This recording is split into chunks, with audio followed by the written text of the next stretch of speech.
Okay, now this is a persistent problem. I get this all of the time, this question on, it's usually office personnel. If you're big enough and you have a regular accounts payable clerk, you have an office administrator, you have a receptionist, and you say, look, these people are only there when the office is open. Our office is open every day from 8 to 5.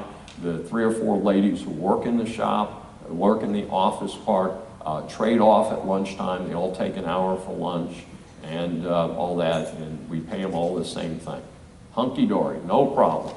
Okay, here's the problem, folks, is they are non-exempt employees. They are really hourly employees, and for your convenience, you're paying them like they're salaried employees, but they're still non-exempt.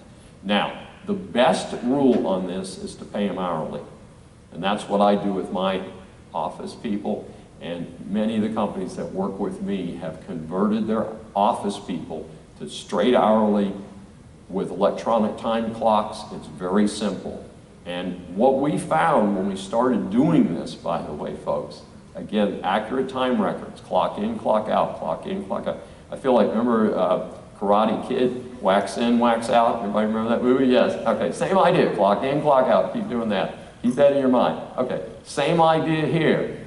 What we found across the board is that people do not work 40 hours in a week, period.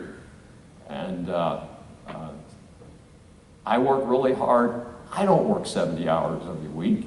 I cover a 70-hour period, but I'm at the grocery store, I'm talking to friends, I'm buying something on Amazon. Some of that stuff you can't pick up, okay? You're gonna end up paying for that. But when you start accurately tracking time records, you're going to find that most of your people take an hour and a half for lunch because they ran an errand and the errand took longer than they thought. You're going to find they stopped over at the doctor's office.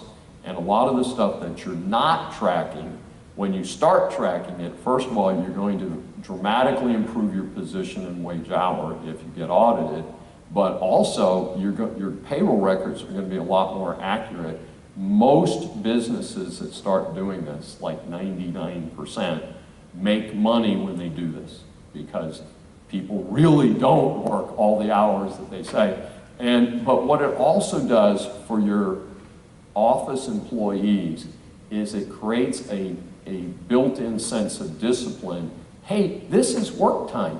Gee, if I got here at 8:30 instead of 8 o'clock, I just lost a half-hour pay. For some of them that may be okay, but for others it may be a self-correcting message of saying, gee, I better hustle a little bit, really make sure I'm here at 8 because I don't want to give up that half-hour pay. And after all, if we say we want them there 8 to 5, we want them there 8 to 5. That's the idea of the exercise, right?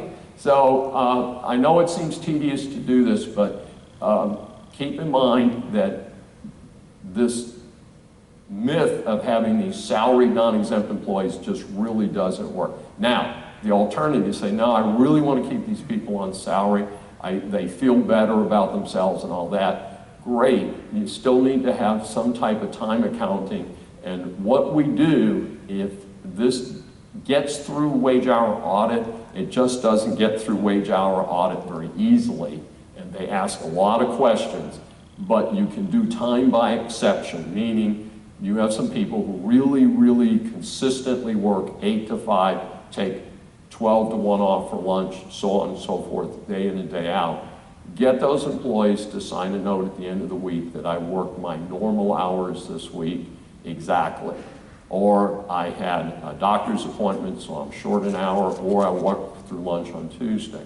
Have some backup system so that you can show that you were not just mindlessly applying the salaries to these non-exempt office people. And again, it'll pay dividends if you have a problem, and we are seeing more of this issue come up in the last few years.